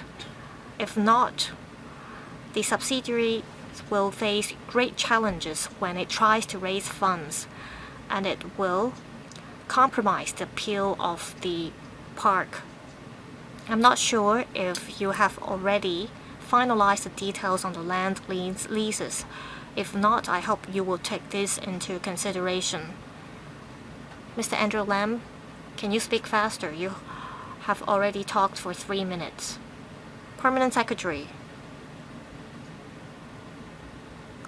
We're now working on the land leases. What we have in our mind is that the land has already been granted to the park company. The land title will be owned by the park company. That means the title will not be granted to other companies. We have granted the land to the park company for a term of 50 years. The park company can, in the form of long-term tenancy, lease the sites to other enterprises for a term shorter than 50 years. As said by the member, the park company can form subsidiary companies and inject capital in the subsidiary. However, the land title will remain with the park company. This is clear. We granted land to the park company because we want to make sure that there will be industry development. We do not want the land titles to be passed on to other companies for real estate purposes. Mr. Mark Chong, the Development Bureau set up this industry park company to promote the industry chain, and we support this direction. Paragraph 13 of the paper cites the findings of the consultant. It is expected that the park company will be able to contribute $3.9 billion per annum and create 4,000 local jobs. In the long run, the park will contribute $11 billion per annum and create 11,000 jobs. The industry park is crucial to those living in the northwestern part of the new territories. We hope that there will be no more traffic congestion. At the development panel, the secretary said these figures are crucial for members' reference. You've spent so much money on engaging the consultant. Will you state clearly in your contract with the consultant that these figures will be the KPI? If the enterprises or if the park company cannot make any profit, they should suffer. You said the park company will break even within 10 years' time. If the park company suffers a structural deficit in the initial phase, will the board has the power to adjust the salaries of the members of the board, or will you grant the capital to the park company regardless? Permanent Secretary, as said, the CEO and the team of the park company will have to set KPIs for themselves.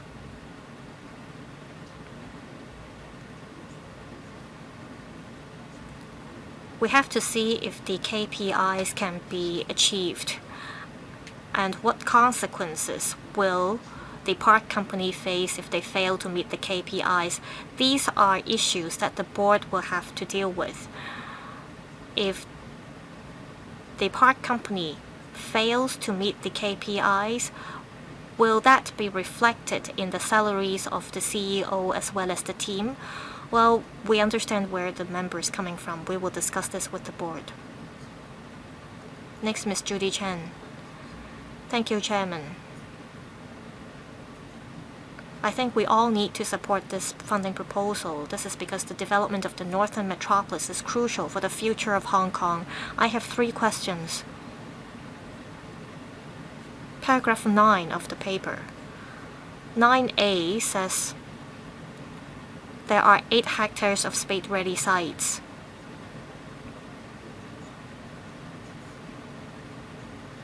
And for the initial phase, it will cost about $8.8 billion for the design and construction of topside facilities on the 8 hectares. There are another 15 hectares of sites. According to the Secretary, the government will not invest in the 15 hectares of sites. The government will leave the sites to the park company.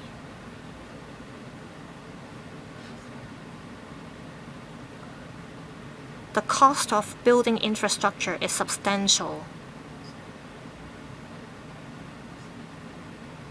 Why doesn't the government deal with a greater site so as to leave greater flexibility to the company? We already have 8 hectares of spade-ready sites. However, there is a lack of construction timetable. Third, I understand that the Hong Shui Q Industry Park Company and the HKSTP Limited are different. The Permanent Secretary explained this just now. The government wants someone with rich experience in the business sector to sit on the board. we're concerned about the monitoring mechanism to be put in place. Most companies on the market are monitored or governed by the Prevention of Bribery Ordinance. Will this park company be subject to the same ordinance? 其實我 Permanent Secretary. 3 questions. The first question is for the $10 billion injection. Mr. Andrew Lam may not necessarily use, as he asked and replied, $8.8 billion, not the whole amount will be used for construction of facilities. If companies can bring in their own capital, we can save that up for development of the remaining 15 hectares of land. The process can be quite dynamic. The $8.8 billion figure is given right now based on current assumptions, but we do expect some adjustments, especially when the industry park company has determined its direction. As for the second question, whether there is a timeline, before the company is in actual operation, we have already been doing some work in the background. Some enterprises express interest and we brought them on visits to the site. What we expect is with the industry park company set up and commences operation, they will devise a strategy and implement the strategy. As for whether the company is subject to the regulation of the Prevention of Bribery Ordinance, we have to designate the park company as a public body, and this is in line with what we have in mind right now. So with this direction, the company will be subject to the regulation of the Prevention of Bribery Ordinance. Mr. Holden Chow, Hong Shou Kyu Industry Park is important to the development of Northern Metropolis. We had many members ask about this today. We are earmarking space for the advanced manufacturing industry. We also expect some construction of buildings. But then I think for most companies, they'd rather have an empty site for them to plan and construct facilities. Because if you have standardized facilities, it may not work for every company. Since you are asking for funding, why not reserve more flexibility for yourself? You do have some directions provided to you by Oasis and Invest Hong Kong, but when the park companies actually in operation, companies may express different demands. So why not just provide them with land with nothing? For larger enterprises, I expect them to want to have empty lots, and you can really keep the funds to yourselves and maintain flexibility. This is just my suggestion. Thank you, Permanent Secretary. Thank you, Member, for the kind reminder. This is actually in line with our way of thinking. As said earlier, right now we have an allocation of $8.8 billion to be used for the construction of topside facilities. This is just an estimate because we don't know what the development strategy is going to be in the end. So we want to make sure we have some flexibility to allow the industry park company to make its own allocations. And as the member said, quite a number of enterprises interested in establishing operations in Hongshui-Q, they want to plan and construct their own factories and facilities. So, like the member said, do we necessarily need to use $8.8 billion for the construction of facilities, or can we use it in other areas to promote the development of the park? There is such possibility. Thank you. Professor William Wong, thank you, Chair. I support the government's funding injection into the park company of $10 billion. I also understand in the budget, $10 billion has been earmarked for the advanced development of the Sha Tin Technopole. So basically, the two are competing with each other. When we recruit enterprises for the Hongshui-Q Industry Park, will there be some sort of coordination with the development of Sha Tin Technopole? How can the development and bureau and the ITIB work with each other to make sure we have complementary development of the industry parks? Permanent Secretary. The member's question is quite valid. We do have internal coordination. We have received inquiries from enterprises and we make suggestions to them based on their specific circumstances. Hongshui-Q differs from Sha Tin Technopole in terms of positioning as well as the construction timeline. The Loop and Sha Tin Technopole outside the Loop focus on innovation and technology, and they will start from research and development and they seek to commercialize the outcomes. So they will produce some prototypes and then they will do relevant tests and then they will enter mass production. So Sha Tin Technopole will have basically an industrial chain. In Hongshui-Q, we may not necessarily start from research and development. We have some enterprises wanting to go global and they see Hong Kong's strengths, so they want to move some of their production lines to Hong Kong. Or there are already some companies in Hong Kong or from Southeast Asia that want to enter the mainland market. We want to focus on smart production and advanced manufacturing enterprises.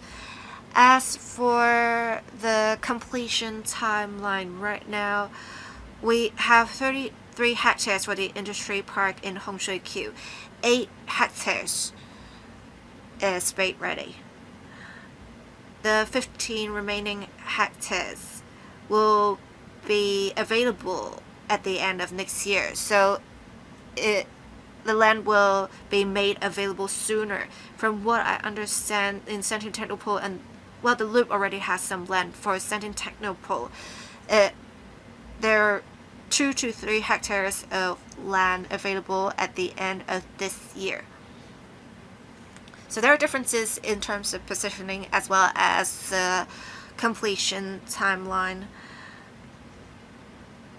Depending on the needs of enterprises, we will make the right suggestion, and there is internal coordination. And in fact, on the board of directors of the industry park company, there are 5 government officials, and I myself, as well as Professor Sun Dong, will also be on the board. Thank you. I would like to remind members that we will soon put the item to vote. Please come back before the vote, members. Thank you. Mr. Hong came in. The park company is wholly owned by the government, and basically we will adopt a diversified model of operation. I believe this is innovative in terms of the government's approaches to management.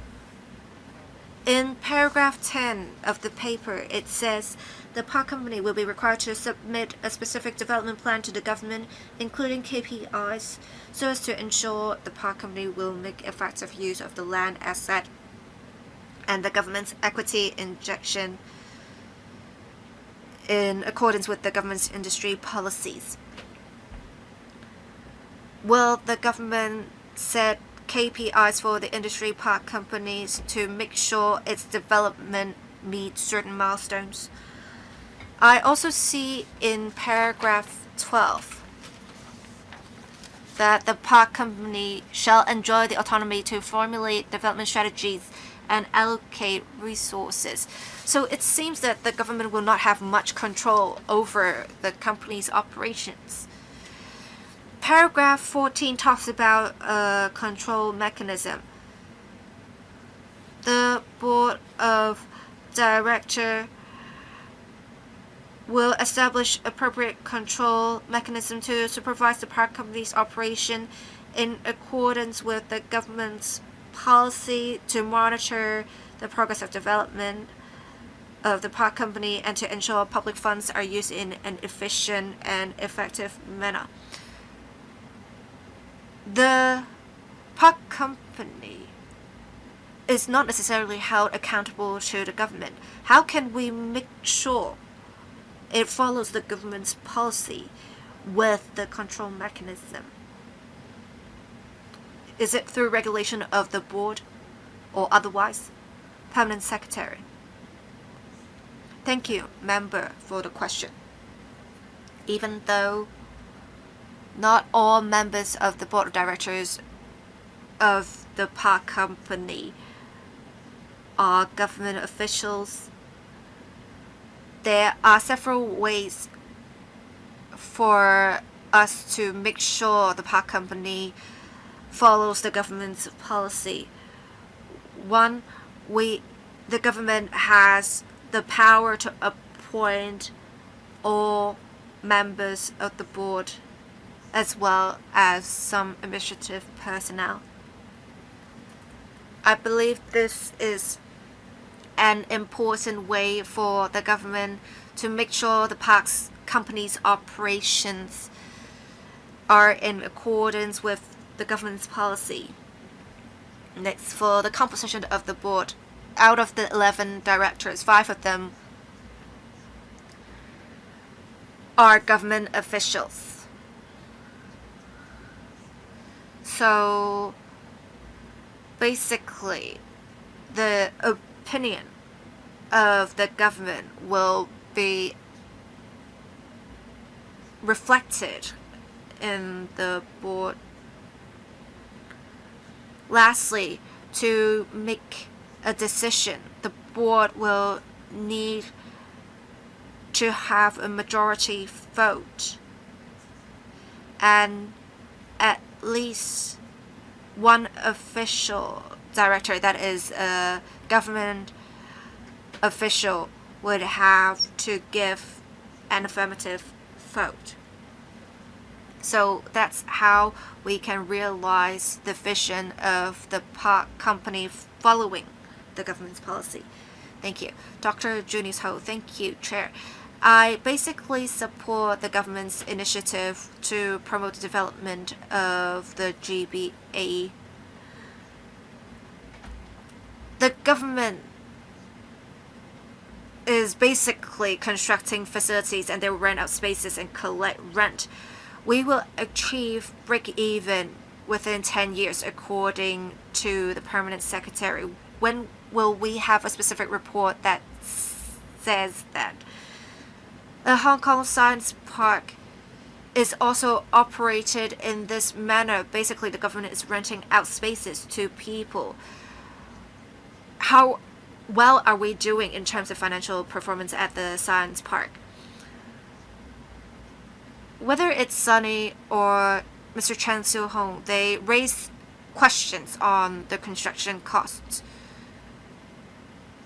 For the loop in 2019, it already cost $4,000 odd per square foot, and If you're only earmarking $8.8 billion, Sunny said it might not be enough. As for what Mr. Chan Soo-hong said, we may not be able to provide the right facilities for enterprises. Right now, it would cost $4,000 odd to construct such facilities. Perhaps we can consider different options. We have 5 of the 11 directors being government officials, 6 being others. Is there some way for us to do better in this regard? Thank you. 議員 Permanent Secretary, will allow me to clarify. We do not expect this park company to simply act as a landlord. This is not what we want.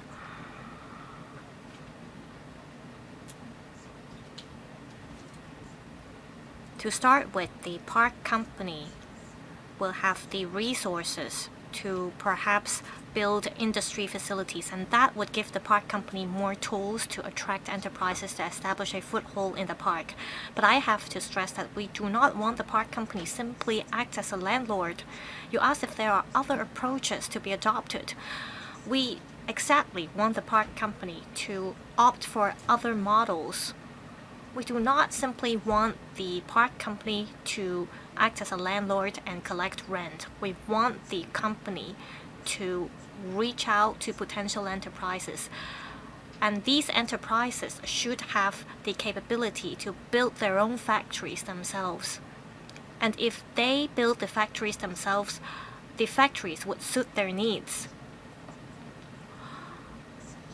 It's not that we want to make everything ready for potential enterprises. And I think that falls under the expectation of the industries as well. So what we want the park company do is to reach out to potential enterprises, and that those enterprises have their own capital to build their own factories. The member asked whether the capital is enough. You mentioned the few buildings at the HSTIP.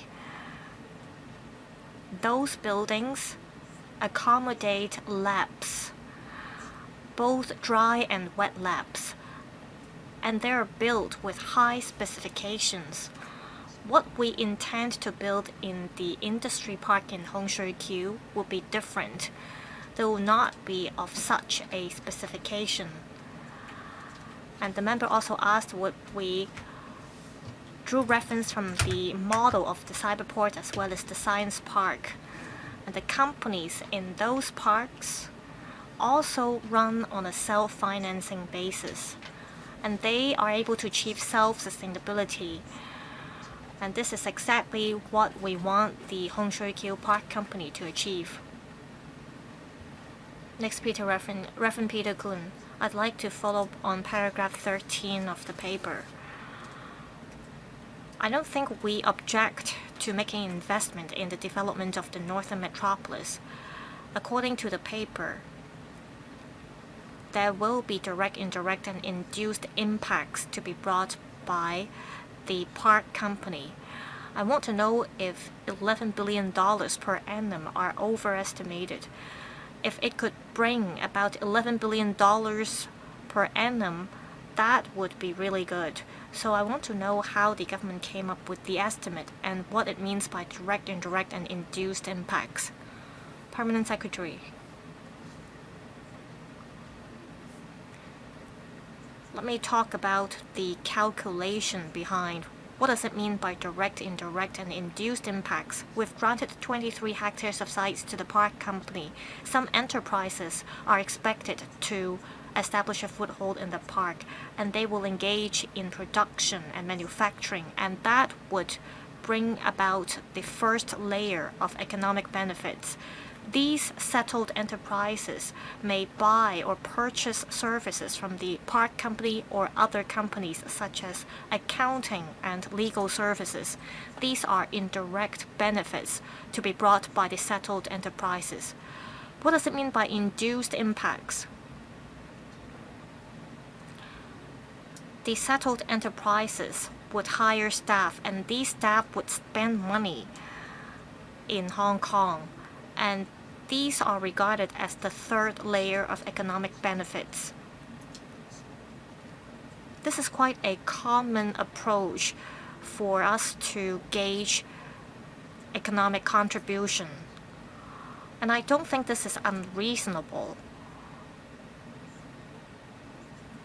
When we made the estimates, we projected the scale of development on the 23-hectare sites. We expected the plot ratio to be 3.5, which was quite conservative. So we think this is a reasonable estimate.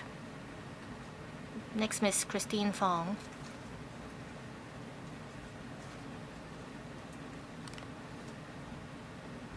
The government is applying to inject a capital of $10 billion to the Hongshui Industry Park Company. $8.8 billion will be spent on construction. And the money will mainly be spent on 5.3 hectares of sites. I want to know if the park company will make use of the MIC model to contain construction costs. Some LegCo members visited the development in Shanghai. 27 blocks in Shanghai offered very cheap rental to attract enterprises to establish presence there. I want to know, under the leadership of the 5 directors of Bureau, what methods will the government adopt to attract mainland and overseas investors? In Shanghai, there is the entire headquarters of Tencent, and we are just starting here. I hope that we can make some breakthroughs to achieve the same scale of development.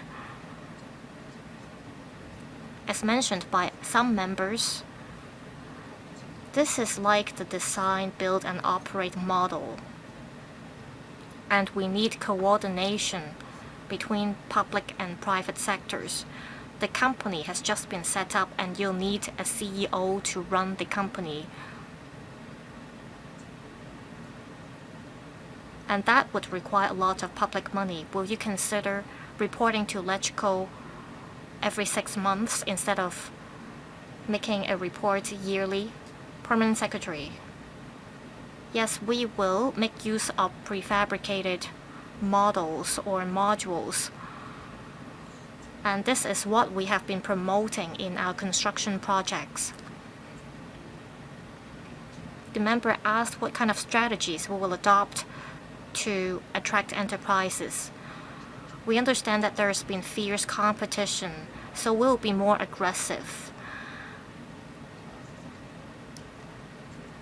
For example, the Financial Secretary has rolled out preferential policy packages.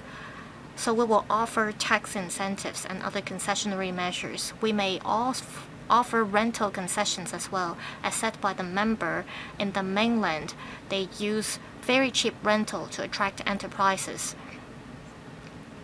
We will ask the park company to adopt diversified models in this regard.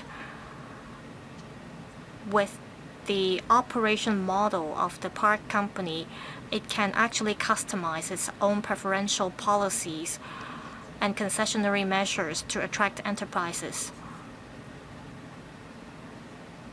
The member is concerned if the facilities to be built by the park company may not suit the needs of the enterprises. If enterprises decide to build their own factories, or if the park company decides to build their own factories, we will try to take into account the industry needs. Next, Ms. Elizabeth Quat. I support this funding proposal and development of the industry park company. I want to ask about the $8.8 billion.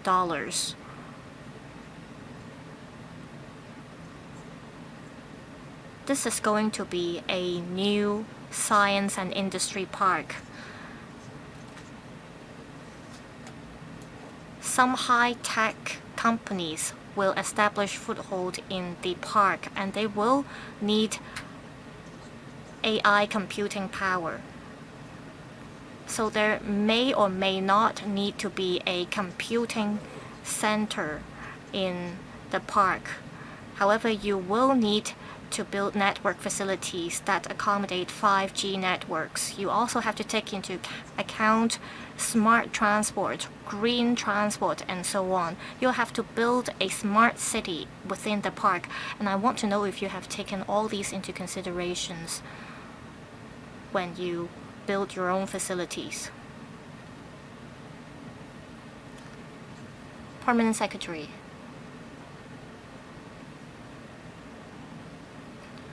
I thank the member for the suggestions.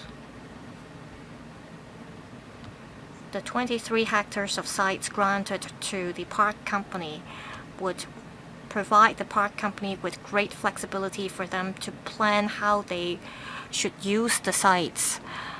The member is concerned about smart city development.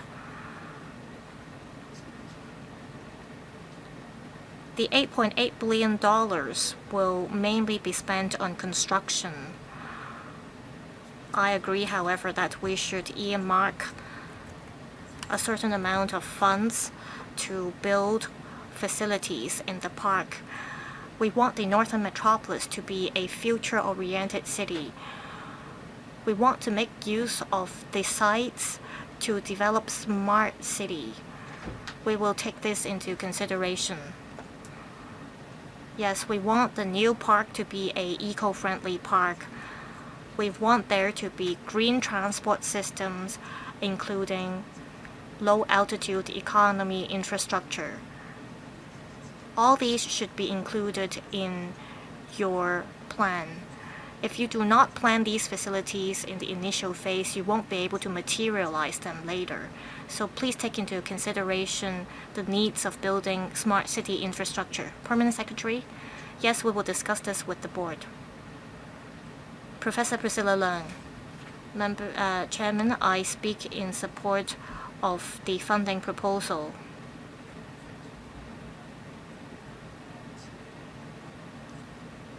I visit Shanghai very often to attend meetings there.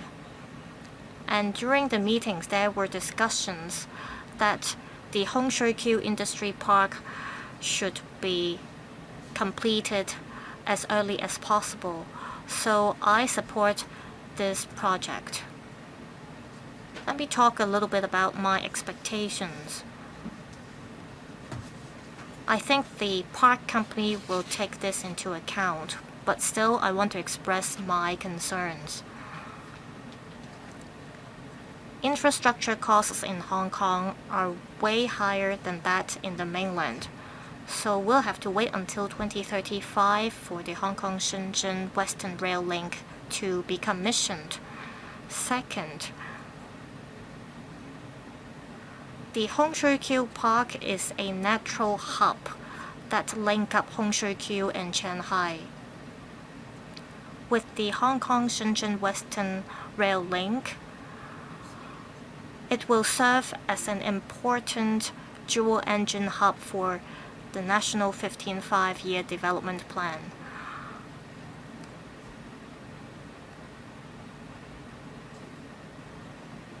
We are waiting for a development blueprint. We understand that a lot of startup capital is required and that private investment is needed as well. However, the government will have to bear the costs for the first 10 years of the development.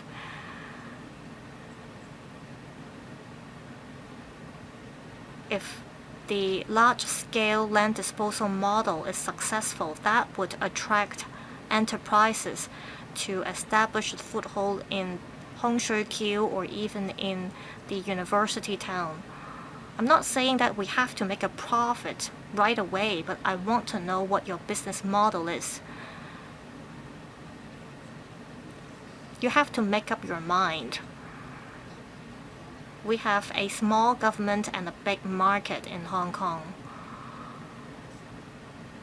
We're going to formulate our own 5-year plan for Hong Kong.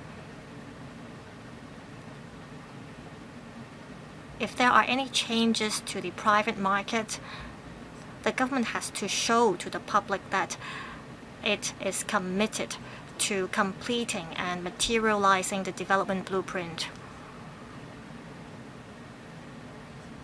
In case the government runs into trouble, I hope you can be honest to LegCo. Is $10 billion enough? I'm not going to comment on it. Professor Leung, you have already spoken for 3 minutes. As I don't need the administration to reply. The Shanghai counterparts told me that I will have to speak about the Hongshui-Q project, so I am fulfilling my promise here. I think my friends in Shanghai are watching this. They kept reminding me to talk about the Hongshui-Q project to dovetail with the National 15th Five-Year Plan. I think the government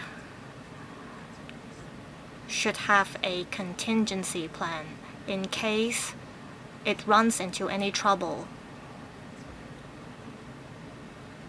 That should be part of the decision-making process. I've used up my 4 minutes. Thank you, Chairman, for allowing me to speak. All right. We have completed discussion of the item. I now put FCR 2026-27-9 to vote. With those in favor, please raise your hands. Those against, please raise your hands. I think most of the members who participated in the vote were in favor of the item. The item is endorsed. The next meeting of the Finance Committee will be held on 22nd of May. Meeting adjourned.